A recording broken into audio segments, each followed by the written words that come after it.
It's the most wonderful time of the year. That's right, it's April. It's time to gather round a roaring fire with the whole family and watch another movie in which Santa Claus is brutally murdered. Hey, you! What's that? Oh, whoa, whoa!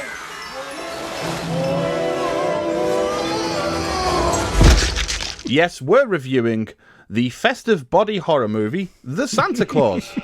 Seemingly inspired by John Carpenter's The Thing, the Santa Claus sees Tim Allen's entire body and personality host to a festive parasite known as the holiday spirit. So, Andy, this is a weird one. I mean, for the start, it's like a Hollywood Pictures and Walt Disney production. Well, it was shot and edited as a Hollywood Pictures film. Right. So I am wondering whether there is a slightly darker cut out there. They've taken out the hard R reindeer sexy. Yeah. Or just the less of the body horror. And maybe less Peter Boyle, because he seems to pop up and then disappear, which is weird because it's Peter Boyle. Yeah, he's in it for like 3 main scenes, and it's mostly just like he's dressing in the scene. Yeah, but the film tested so well with kids that they decided to release it under the Walt Disney Pictures banner instead. Homer, this is a new body fat analysis test. I start you jiggling and measure how long it takes to stop.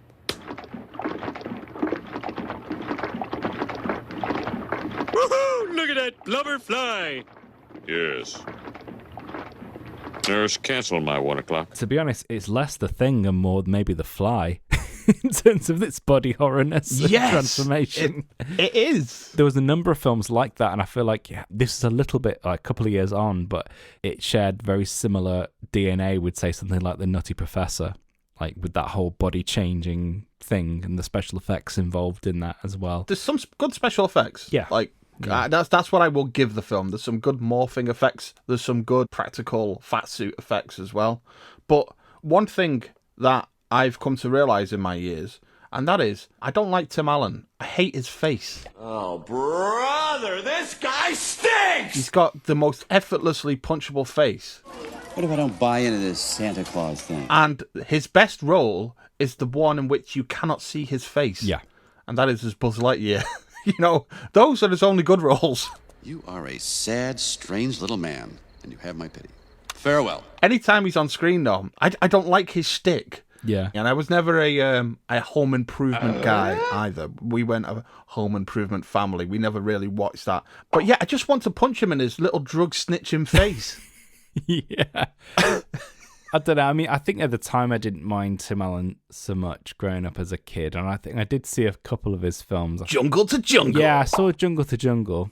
I actually saw the Santa Claus at the cinema, and I do like Toy Story, but yeah, I think as time's gone on and as Tim Allen's become very right wing, his star has faded to the point where when they did the Buzz Lightyear movie, they didn't even consider him for the role, which was kind of weird in a way, but kind of makes sense when you think about it. Yeah, and I mean, he's definitely gone the way of like the Rob Schneider, the anti-woke right-wing stance in public, you know. We're so nauseatingly politically correct now. We couldn't have an Archie Bunker today. I mean, people would flip and lose their minds. You're singing to the choir. But it's not even just that. It's that in his like physical performances, he's a one shtick guy. Yeah. He's got the one thing that he does, and clearly for his audience, he does that well.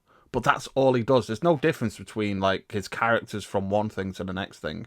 They all react the same, have the same cadence. They're all Tim Allen-esque characters. Yeah. And I realised that I don't like Tim Allen. Never mind Tim Allen-esque characters. I didn't even get that far down the line. Yeah. Also, there seems to have been a glut of 90s films, like divorced dad movies, where it's all about the dad making time for the son. Like the film that this reminded me most of, which also came later, is Liar Liar. It was me! I think maybe the thing that set the trend, I mean, you've got the whole Spielberg thing, but that's usually an absent father.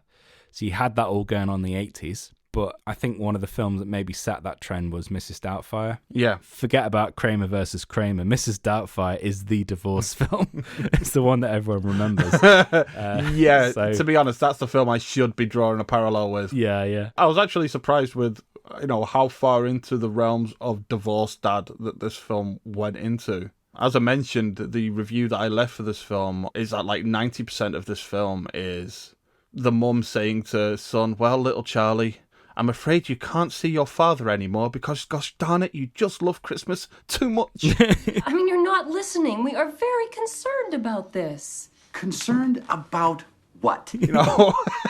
That seems to be the whole thing. And there's a weirdness with this film in which everybody's main identity and driving force is somehow related to how much they believe in Santa. Oh, come on, Laura. Don't you remember when you stopped believing in Santa Claus? Yeah. And when has it ever been an issue that a kid likes Santa? Like, there's a scene in which the mum goes into his kid's room and he's set up some chairs and some reins, and he's pretending that they're the reindeers, and he's like, mush, mush, or whatever. And she's like, he's gone too far now. We've lost him. He's having imagination? I'm going to call the therapist. That's not a big deal. He's like 8. There must be a slightly more Hollywood Pictures version of this film existing somewhere, because it felt like it had been slightly retrofitted into a Disney film, given the subject matter of the film, which is quite dark. I mean, the film opens with Tim Allen killing Santa, and to be honest, that is the funnest thing that happens in the first 15 minutes of the film. I mean, I didn't laugh, but I was like, oh, well, at least something's happened, and it's not just terribly depressing. I'm now interested in some way. Do you mean the bit where they go to Denny's wasn't fun? With all the other divorced dads? Yeah. It's the most sad bastard thing I've ever seen. Yeah.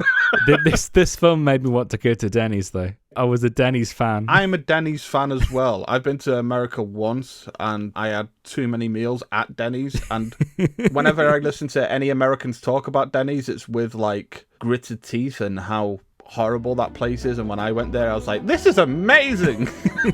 You can do this every day. Yes, I'm gonna have a jug of maple syrup on all of my food from now on. You just keep this on the table? Yep. Does it come with its own flies? So again, a weird one. Not many films open with Santa Claus being killed, and we seem to have watched 2 of them. Yeah. One of them's ambiguous, but this one not so ambiguous, because he does kind of just Obi-Wan the fuck out of there. Yeah. Yeah. Do you think it's a something of an occupational hazard when your entire occupation line is built on casual death and murder? Yeah, and I feel like all the elves must be sociopathic because they don't seem upset at all that the old Santa's gone. No. They're just on with the new one. Business as usual. This happens all the time. That's something where if you're Tim Allen's character, you should be worried. Later on down the line, you start thinking, don't you? The cogs start moving, and yeah, you start to feel a little bit worried about what may happen in the future. I mean, the son at one point says, I'm going into the family business when I'm older. You're gonna make a great psychiatrist one day, kid. No. I think I'm going to go into the family business.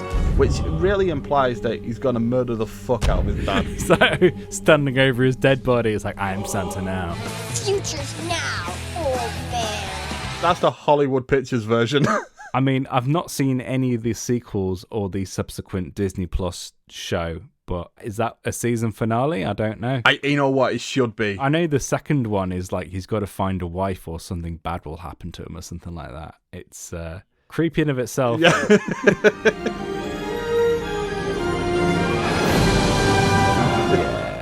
He starts to learn like all of those the moves on the women. Yeah, the scenes of him reading the game. Yeah, that's it. Yeah. What's that? But also, yeah, this definitely was a different film at some point, because there's no way that, like, given the whole Christmas thing that's going on, and we get to the North Pole and we see all of the elves and Krumholtz. Krumholtz is the grumpiest elf ever. I actually like him in this. What's going on with his dreads? Cultural appropriation now. Wow. Hey, we're just trying to have a good time, Narc. Why do you want to destroy us? Don't commit your hate crimes here. Hate crime! But there's no way that... I can't believe that there's a film that has all of that stuff in it, but also has a scene in which the same guy, Santa Claus, has to go to court where he is told that he can legally no longer see his son anymore. Yeah. That is quite a whiplash of emotions and feelings. I mean, 1994 was a year where we had 2 Santa Claus court case movies. Because we also had Miracle on 34th Street with Richard Attenborough. Yeah. We should have done that one and completed the trilogy. Yeah. Because literally every single Santa Claus movie we've just mentioned has a court sequence in it, including Santa Claus the movie. Fucking hell. You're absolutely right. Yeah. Yes, Senator. The thing that Santa Claus the movie had that this film doesn't is like a sense of wonder and awe. Yeah. At least Santa Claus the movie in the first hour or so, before it gets to the 80s sleaze, it has this kind of like reverence for Santa and for all of what's going on here. This is like Tim Allen couldn't give a shit. I mean, to be honest, the only thing for me personally that films me with the wonder and the awe, because the Santa's Workshop set is not as good as the one in Santa Claus the movie. Yeah. Doesn't have that magic to it. But the one thing that it does have is a fucking train going around, and that's fucking great. I want that fucking train. It's amazing, mate. Did you ever see that McDonald's advert? It's like a really, really early 90s one. It involves the Hamburglar and there's a train, and that's like a fantasy of mine to be on that train. I feel like I'm going into very... Getting tugged off by the Hamburglar. Yeah.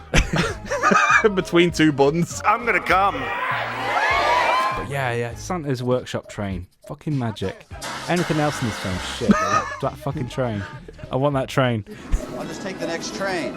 Obviously, there's the whole thing, Tim Allen becomes Santa, and I like the concept of dealing with over a year, someone slowly morphs in a very body horror way, both personality and physically, into Santa Claus. Yeah. Almost against their will. That's truly terrifying as well, like the fact that his personality changes against his will. He's been hijacked.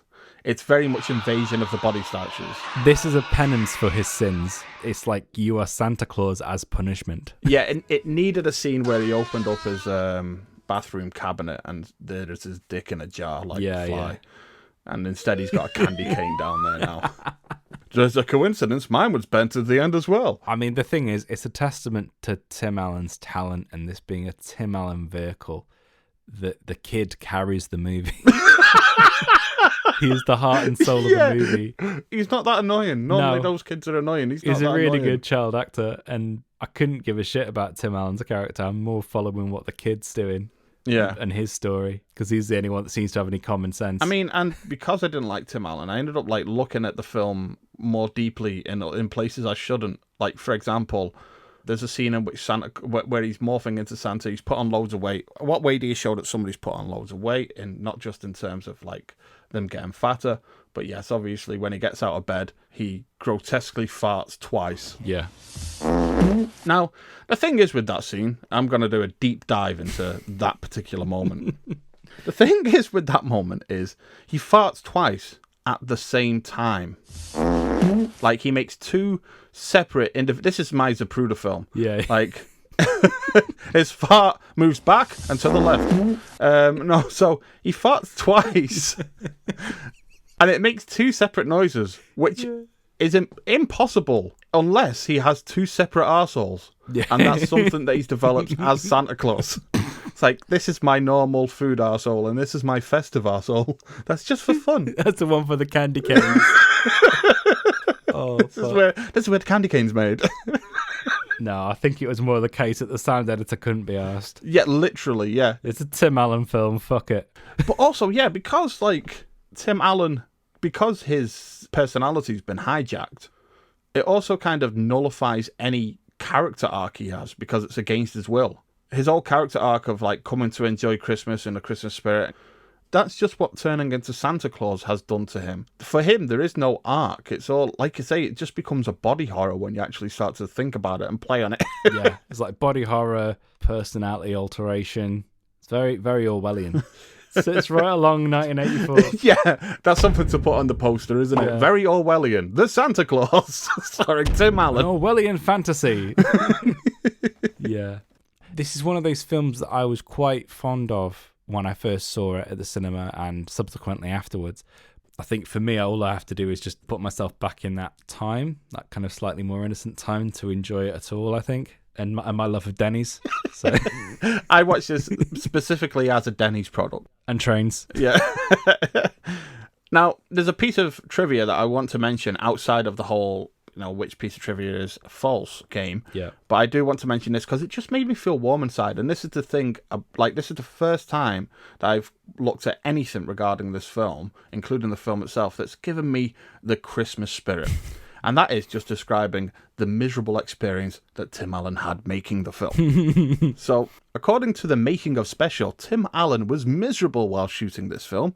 It was shot in the summer in many non-air conditioned locations. When he was in full costume with the fat suit, the facial prosthetics, the beard, and the Santa suit, Allen would get so hot that he had to take frequent breaks to cool off. When he got too warm, he would occasionally forget about the children who were playing elves and start using profanity. Fuck off! On top of that, the Santa suit rubbed his neck and caused him to develop a painful rash. I mean, that fills me with true Christmas spirit. Yeah, it's very satisfying. Now, here we go, Andy. I'm going to go through some facts. There's 3 of them. One of them is false. For 1 week in November 1994, Tim Allen had the #1 movie at the box office, the #1 rated television show, Home Improvement, and the #1 New York Times best-selling book, which was called Don't Stand Too Close to a Naked Man. The dance, and this is the second piece, the dance that Tim Allen does during the montage before his second Christmas Eve was improvised and done in 1 take. The director kept it in because Tim Allen threatened to walk away from the production if it wasn't included in the final cut. And finally, the grunting sounds used for Comet the Reindeer are simply reused sound effects from the video game Doom. One of those is false. I love that at least 2 of those are actually true. I'm going to say the third one is false. So actually, it's the dance one. So Tim Allen did improvise that dance, and it was captured in 1 take, and it was included just simply because the director found it so funny. Although, to be honest, the bit with Tim Allen being bad-tempered was the more believable part of the story. Yeah, absolutely. So... If only there was a scene after he got arrested where he snitches on all of the elves in the North Pole, that would have been the most believable scene in the film. Yeah. It's not the first time that he's been done for carrying snow. Okay, sorry, these cocaine drug smuggling things will not stop unless we finish the episode. I don't want to talk about this anymore.